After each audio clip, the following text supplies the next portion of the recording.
me. Na na na na na na na na na na na na na.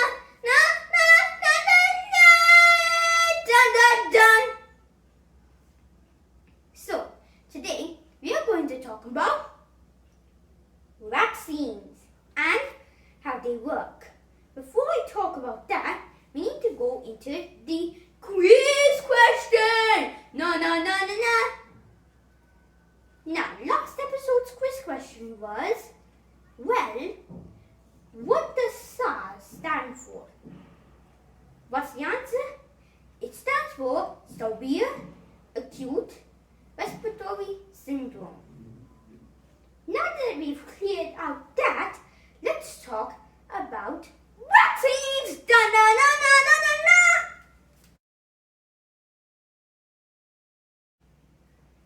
So, vaccination was invented around 1796 by English pharmacist Edward Jenner. He did this by taking Wait a minute, getting a call from the fact-checking department. Sorry, what? Sir, this is a call from the fact-checking department, and actually that's not true. Oh, right. Here's what actually happened. So it all starts with smallpox. It's a disease that emerged like about 10,000 years ago, but it really came to prominence in 1350 BC when Egyptian traders started spraying it across the world. Now, a book from the 1022 titled, I kid you not, The Correct Treatment of Smallpox describes how a Buddhist nun in China used to take scabs from smallpox, grind them, and then inject them to people's noses. This was called variolation. She did this because she observed that people who had smallpox never caught it again. Smallpox had a 30% death toll. Just to keep in mind. So, don't give undue prominence to the Chinese nun, because at the same time, similar ideas were being spread throughout India and Africa. So, let's fast forward. 1721. So there's this guy called Cotton Mather. He's a big deal in Boston. He just did the Salem witch trials. The Salem witch trials went a little bit like this. Okay, so I think you're a witch. No, what are you saying? I'm not a witch. Witches don't exist. Because you're a witch, you're being executed. I told you I'm not a witch. You're executed. So not everyone was a fan of that for obvious reasons. So Mather wanted to restore a bit of a shine to his name. You see, he was a big science nerd as well. Back in 1707, he had heard stories from an African slave called Onesimus of this whole variolation thing. And at 1721, a smallpox epidemic was ravaging Boston. So he teamed up with Zabdiel Boylston to vaccinate everyone in Boston. Nearly everyone. Actually, mostly everyone. So, they vaccinated most people in Boston. Now, for the unvaccinated people, death toll was 30%. Vaccinated people, death toll 3%. Suddenly, with one simple technique, smallpox was 10 times less deadly.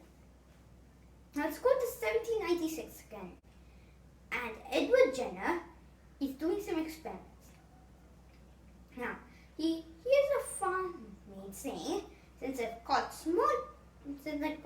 cowpox, which is a version of smallpox but in cows, I'll never have smallpox.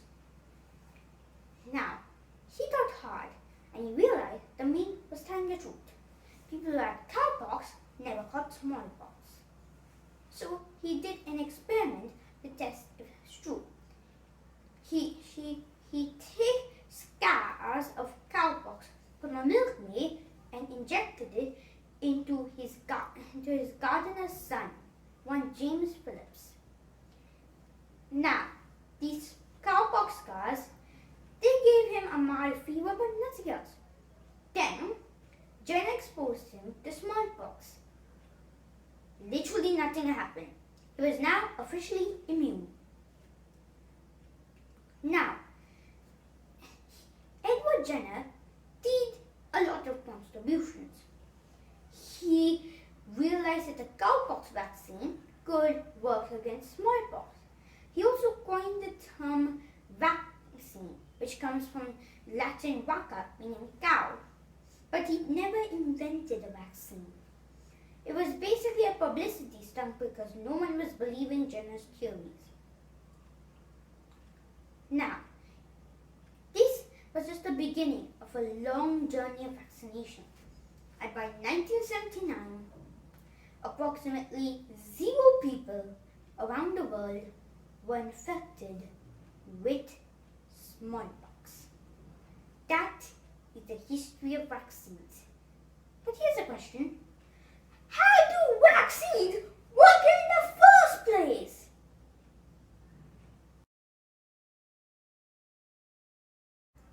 So, before Corona, there are a few main types of vaccines. 4 main types. First, those that injected the dead vaccine into your body. Second, the dose that injected the alive but weakened vaccine into your body.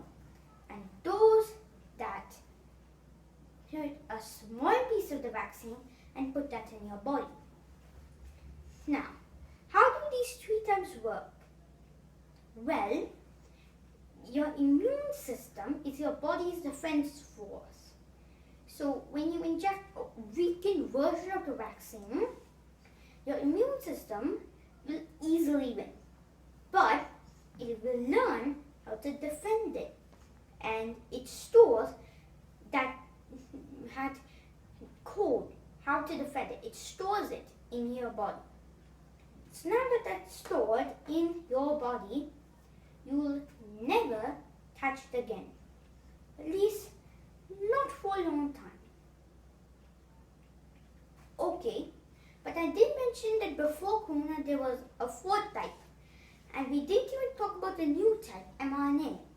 That 4th type is a vector vaccine. Vector and mRNA vaccines are very closely linked. To understand how, we need to look inside the cell.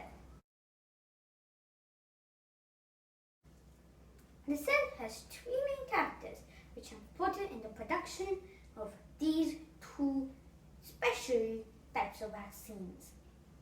So, first, there's the cell nucleus, which contains DNA. Second, there's the ribosome. And third, there's RNA. mRNA to be precise, because there are multiple different types of RNA, but this is getting too long. So anyways, what you want to do is generate this part of COVID called the spike protein. Now the spike protein is the part of COVID that allows you to attach COVID to your cell and bring it in. If you know the spike protein, your body knows the spike protein, they can figure out basically pins that will interlock neatly with the spike protein. Now with the pins interlocked, the spike protein can't interlock with anything else.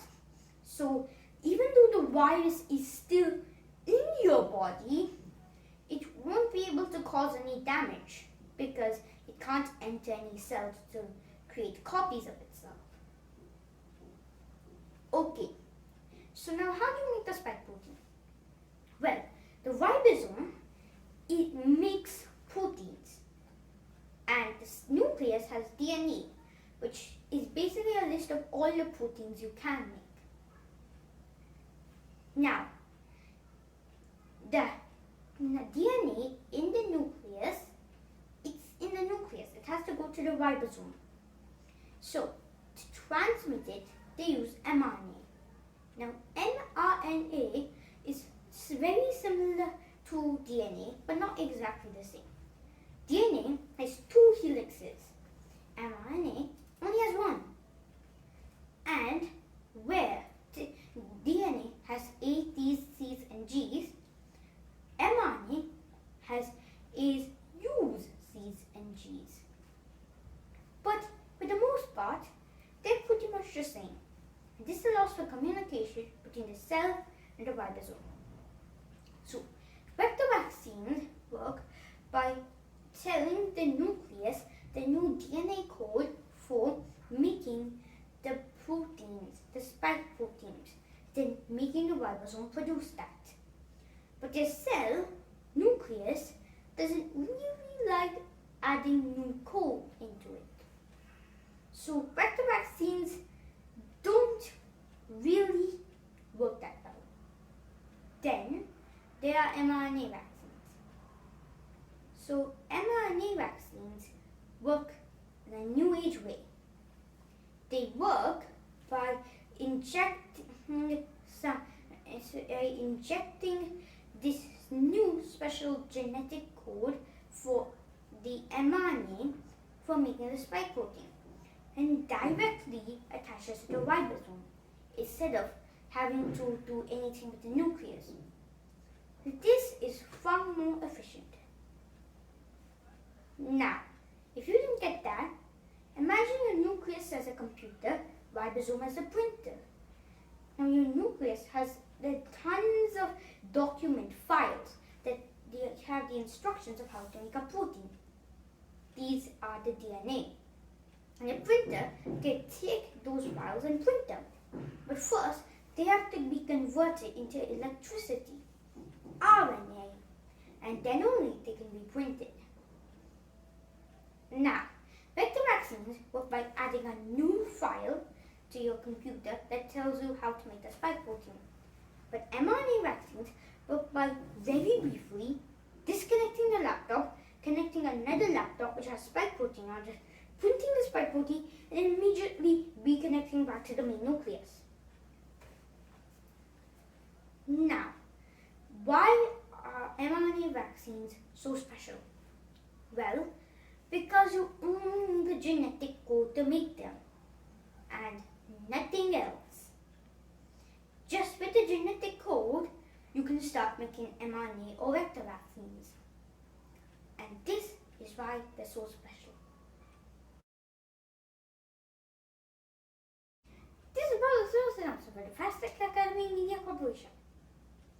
Everyone should get their vaccines. I know there are a lot of doubters out there, but trust me, the risk of not getting vaccine and catching corona are far greater than the risk of experiencing any of the side effects of vaccine. We are all in this together, and even a few people not taking the vaccine can harm everybody. So stay home, stay safe, and practice proper hand hygiene, social distance, and most importantly, get your shots today. This is the end of the public service announcement by Funtastic Academy Media Corporation. So, here is the quiz question for this episode of Funtastic Academy. Quiz question is